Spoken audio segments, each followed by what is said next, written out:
जय हिंद मेरे प्यारे दोस्तों, नेक्स्ट टाइम पर आपका स्वागत है। बात करेंगे यहाँ यूनियन पब्लिक सर्विस कमीशन के अंतर्गत पे सीएमएस के लिए रिक्रूटमेंट जारी कर दिया गया है। ठीक है, पूरा इन्फॉर्मेशन, फॉर्म फीस क्या होगा, कैसे अप्लाई कर सकते हैं, कौन इसके लिए एलिजिबल है, पूरा इन्फॉर्मेशन इस वीडियो के अंतर्गत पे हम जानने की कोशिश करेंगे। सबसे पहले बात करते हैं नेम ऑफ द पोस्ट की। बात करें तो यूपीएससी कराता है। ठीक है, CMS combined medical service CMS recruitment 21st online form. Post date की बात करें तो 7 जुलाई 2021 को पोस्ट डाल दिया गया था। पोस्ट अपडेट किया गया था 7 जुलाई 2021 के अंतर्गत पे। शॉर्ट इन्फॉर्मेशन की बात करें तो union public service commission UPSC are recently invited online application form for the combined medical service CMS, जिसको शॉर्ट में कहा जाता है, exam 21st। Those candidates are interested to the following recruitment can read the full notification before apply online। इतना कोई जानने की आवश्यकता नहीं है, बस इन्फॉर्मेशन पढ़ सकते हैं आप ऐसे करके, गाइडेंस देता है। और उसके बाद में इंपॉर्टेंट डेट की बात करें तो एप्लीकेशन बिगिन शुरू हो गया है 7 जुलाई 2021 से आप इस फॉर्म को भरना शुरू कर सकते हैं। लास्ट डेट है इसका 27/7/2021, मतलब 27 जुलाई 2021 लास्ट इसका डेट है। शाम के 6 बजे तक PM लिखा है जैसे यहाँ पे। Last date online fees payment का 27/7/2021 से 27 जुलाई 2021 इसका लास्ट डेट है। एग्जामिनेशन डेट की बात करें तो 21/11/2021 दिखाया गया है। 21 नवंबर 2021 को इसका एग्जाम हो जाएगा और अक्टूबर 1 में इसका एडमिट कार्ड भी आपको अवेलेबल करा दिया जाएगा इनकी साइट के अंतर्गत पे। ठीक है, जनरल और ओबीसी के लिए फॉर्म फीस है 200 रुपये। ST SC और फिजिकल हैंडीकैप के लिए 0 रुपये है, कोई फॉर्म फीस पे नहीं करना है। ऑल कैटेगरीज जो फीमेल है उनके लिए क्या है, पेमेंट 0, केवल जनरल और ओबीसी को पेमेंट कर सकते हैं। पे the examination fees through debit card, credit card, net banking और किसी और के माध्यम से आप इसको क्या कर सकते हैं, पेमेंट कर सकते हैं, जिनके लिए यहाँ पर क्या किया गया है, पेमेंट मांगा गया है। ठीक है, अब आगे बात करते हैं एलिजिबिलिटी। योग्यता है यहाँ पर passed appearing medical degree in MBBS at any recognise university in India. ठीक है, भारत के किसी विश्वविद्यालय या जो यूनिवर्सिटी होती है तो वहाँ से क्या होना चाहिए, MBBS डिग्री आपके पास में इसके अंतर्गत पे होना चाहिए। For more detail seen notification, और सारा इन्फॉर्मेशन क्या कर रखा है उसके अंतर्गत पे, जो इनका नोटिफिकेशन जारी कर दिया गया उसके अंतर्गत पे इनके द्वारा प्रोवाइड किया गया। खासतौर पर बस ये जान लीजिए कि वही इसको अप्लाई कर सकता है जिसके जो क्या होना चाहिए, या तो पास्ड होना चाहिए, अपीयरिंग के अंतर्गत पे होना चाहिए, मेडिकल डिग्री इन MBBS के अंतर्गत में, वो भी भारत के अंतर्गत से ही मान्यता प्राप्त होगी। ठीक है, अब एज लिमिट की बात कर लेते हैं। मैक्सिमम जो एज लिमिट है 32 साल इसके अंतर्गत पर आपका होना चाहिए। और candidate must has been born not earlier than 1988 इसके आसपास में जन्मा हुआ नहीं होना चाहिए, कह रहे ना।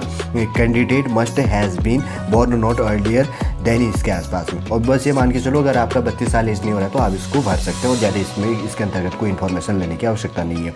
ठीक है, देखिए वैकेंसी डिटेल की बात करें तो 838 पोस्ट इसके अंतर्गत पे इनके द्वारा जारी कर दिया गया है। जूनियर जो स्किल पोस्ट इन CHS सेंट्रल हेल्थ सर्विस के लिए 349 सीट है। ठीक है, 349 पोस्ट इसके अंतर्गत पे जारी है।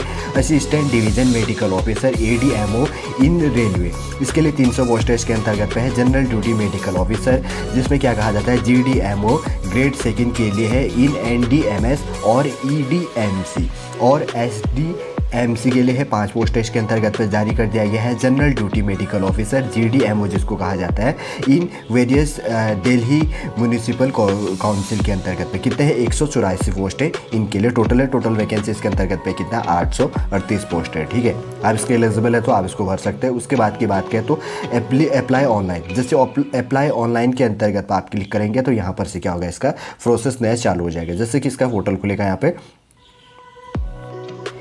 ये देखिए जैसे कि इसका पोर्टल यहाँ पर खुल चुका है। ये क्या कह रहा है, भाग पार्ट जो फर्स्ट है, पार्ट सेकंड यहाँ पर देखिए, पार्ट फर्स्ट यहाँ पर लिखा है। ठीक है, आप कंफ्यूजन मत होना। ये देखिए